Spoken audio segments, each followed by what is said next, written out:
Next, let me show you how good the EVO Lite Plus can take videos at night.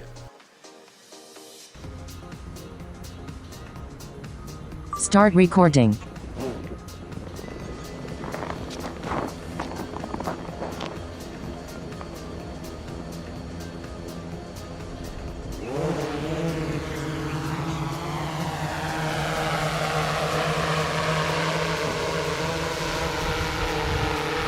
Now I do indeed love that landing assist light. It is super bright and it looks like aliens coming down. Alright, so here we are filming at night, and this is filming in standard mode. There are 3 modes to film at night on this drone, so here we go. That's standard. I'm going to switch it now to night mode. Watch the image get brighter. The thing is, when the image gets brighter, items that were already bright will become over bright, so you can see some areas on the ground, it just looks like they're blown out. But then again, other areas look great and all the colors start to come through from the houses and the different lighting. And now we can go to like super night, which is going to open up the ISO to some crazy amount, and the things that were bright before are even brighter. So it depends on what you want to film. If you're filming a city, you would probably just use night mode. But if you're filming a small town like here, then you would use super night because there's not a lot of light. Now I'll show you standard one more time. I'll switch back to standard. There we are. And as you can see, the image becomes a little darker. So here, let me show you all 3 modes, standard, night, and super night, side by side. Just look for the little indicator telling which one is which. And yeah, you decide on what you like for my sleepy little town filming at night. The night mode is really cool on here. Now I have to mention the following. In order to achieve these night modes and have very little image noise, there has to be image noise reduction going on. And you can see it happening right here, because as you move quickly, you can see the image noise. It makes sort of like a watering effect on the image. So if you're filming at night, don't move quickly, move slow. Here I am, I'm going to try to look at the moon. There it is right there. I was surprised that even came out in the image. Here comes our drone landing. Look at that light go on. It is so bright. And then it comes down and it's gonna plop itself down. It's pretty cool. Notice the forward indicator lights are not red like on most drones. They're more like a purplish blue on this one. Next, I'm going to show you some examples of digital zoom. So I was recording in 6K and I was using the 2x zoom and the 4x zoom. It is digital zoom, keep that in mind. So at 2x zoom it looks like this, and at 4x zoom it looks like this. Is that acceptable? Do you like that? If you do, post a comment below and let me know what you think. I'm going to show you many examples of the zoom.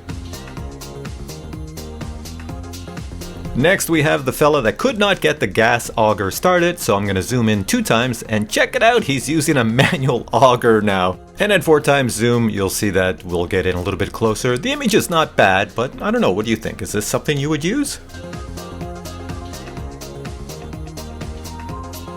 Now you can also use the digital zoom in photos and get pretty good results.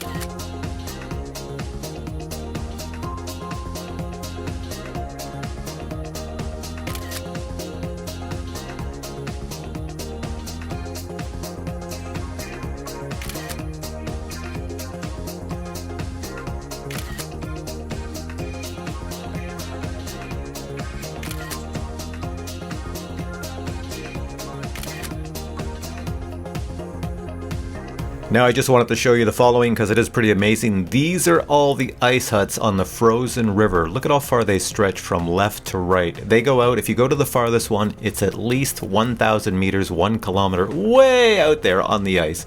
So now I'm going to do the zooming in to that car that's moving.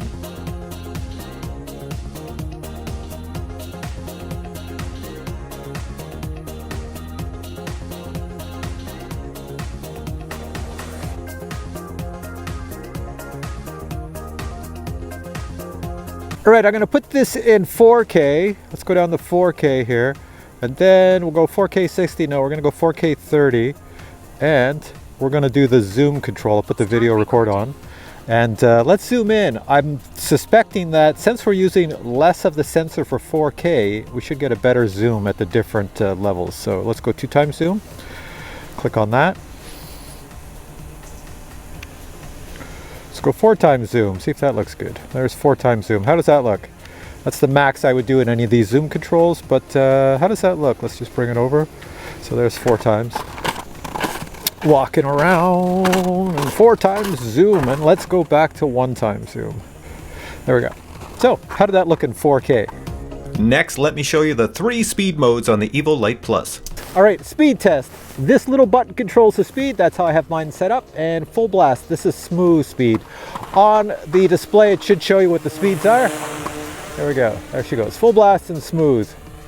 That's how I like to film. Okay, now I'm gonna touch this and we should be in standard, and here it comes back, full blast in standard mode. A lot faster. There we go, baby! And stop that. And now spin it around, we're gonna do sport mode. I'll take it up a little higher because it is gonna move. And I'm gonna tap this button. There we go. And then I have to say confirm that I'm in sport mode. And here we go, sport mode, full blast. A lot faster. There we go. And I'll stop it there. The longer run you have to fly this thing, the faster you can get it going. So here, let's bring it back in sport mode and put the brakes on now. There we are. Now, if you watched my review of the EVO Nano Plus, you saw that it had a lot of autonomous features that made it really desirable. This has the same autonomous features. I didn't try them all out because frostbite, and I just gave up because of the cold. But let me run through them really quick. Check this out.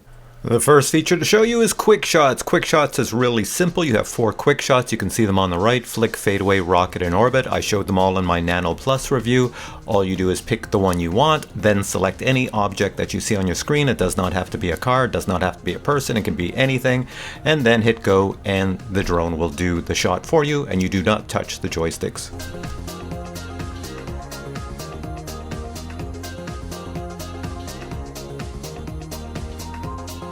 Next we have panorama shots, so these are great for a vacation. Basically it's taking a series of photos and stitching them together. You just pick any of the 4 panorama shots you see on the right hand side, hit go, it will start taking the photos, it will stitch everything together, and then you get your results, and here's the result of a sphere.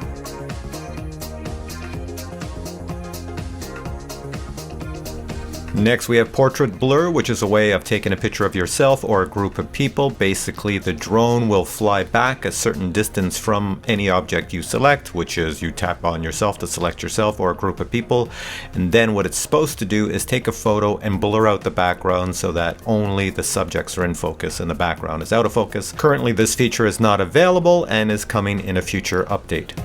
Another feature is hyperlapse. This allows you to select any object you wish and rotate around it, or just fly in manual mode. It will take a series of photos and then play the photos all together as a video so it looks like stop animation.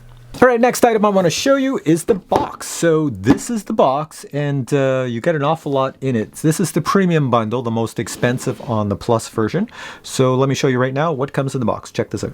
This is the box your drone comes in, and please note that you can get the drone in 3 colors, gray, orange, or white. Inside the box you do have a shoulder carrying bag. It's a very nice one. It's got that really nice Autel logo on it, if that's what you like. And inside the shoulder bag would be your drone and all the accessories to get you up and running in no time.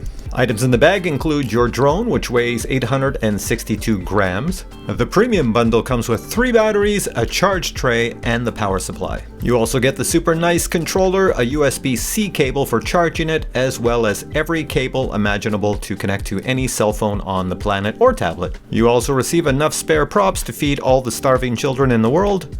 The premium bundle also comes with a set of 4 ND filters. Finally, all the necessary documentation is included.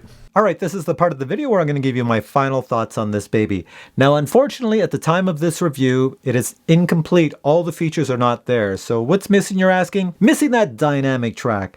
Missing items like portrait blur. So when you go in portrait mode and you take a picture of yourself, it's supposed to blur out the background. That's not there. HDR functions. There's no HDR functions yet. These are all coming in future features in the month of February. Not there yet. A flat profile. What if you are a professional and you want to use this drone to record like in log format and flat profile, then go in your video editing software later and expand the image so that you can get more image to play with and make your videos look the way you want to? It does not exist. Is it coming in the future?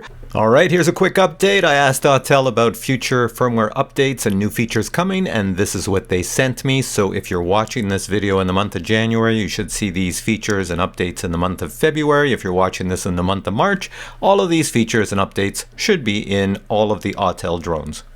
But with all that said, it's a really reliable drone with an awesome camera, and it has an awesome communication system. The lens for the camera seems to be above what other cameras have because like I keep saying, the image looks really good when you film with this or take photos. It's so sharp and so much light is coming onto the sensor that you're going to see a difference from drones you've used in the past just by using this one. So at this point, even though it's incomplete, it's definitely a drone I would recommend because it can only get better. And a lot of the items that are missing in it exist in the previous line of Autel drones. So I already know how they work and how they function.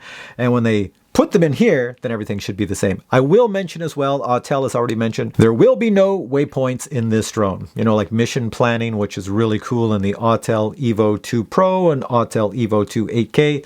Not coming to here, as well as a few other features are not coming to this because, as I mentioned, this is considered their entry-level line of drones. So you have the Nano and you have this for entry-level, your very first drone. So you buy that and you're doing well. If you want a pro drone, then you have to buy the pro drone, which has the 360 obstacle avoidance for tracking and all the other things. But I think this is pretty darn good just the way it is. Now, one thing I should mention about this drone is the price. I think right now it's about $200 more than the Air 2S. So it's not too bad, but everything price-wise in technology for drones will keep going up in the future. There are no more cheap drones on the market. The only cheap drones you can buy is old technology drones from the past. So anything that was made years ago that is still in stock that they're selling, then you can buy it at a low price until the stock is gone. When like the Air 2S is replaced, don't expect the replacement to be the same price. It's going to be this price or higher. Same as the DJI Mini 3. It's not going to be the same price as the DJI Mini 2. It's going to be the same as the Autel Nano Plus or higher. And that's simply due to the world economy of supply and demand. And if you haven't been following the news for the last year, then you probably missed out that there's this thing going around called COVID that killed the labor force. And then we had cargo ships getting stuck. And then we had Bitcoin. Everybody's mining for Bitcoin, so they bought every processor in the world because there's money to be made in that. And then we had the factory that burnt down that made the processors, so there's a shortage there. So all companies around the world are trying to put out their technology, and there's a shortage, and everybody wants the chipsets, and they just are hard to get. So the prices go way up. So that means going forward, all the new drones from the big companies will all be expensive. So save up your dollars because nothing's going to be cheap anymore. All right, guys, if you enjoyed this video, please give it a thumbs up. Links are below to where you can buy the Autel EVO Nano, the Lite, the Nano Plus, and the Lite Plus. I'll put everything below. You can go check that out and see if this is the drone for you. I do recommend it. So since it has my seal of approval, that means you should have it and have no issues. At least I had no issues and have a great experience. All right, guys, catch you in the next video. Bye.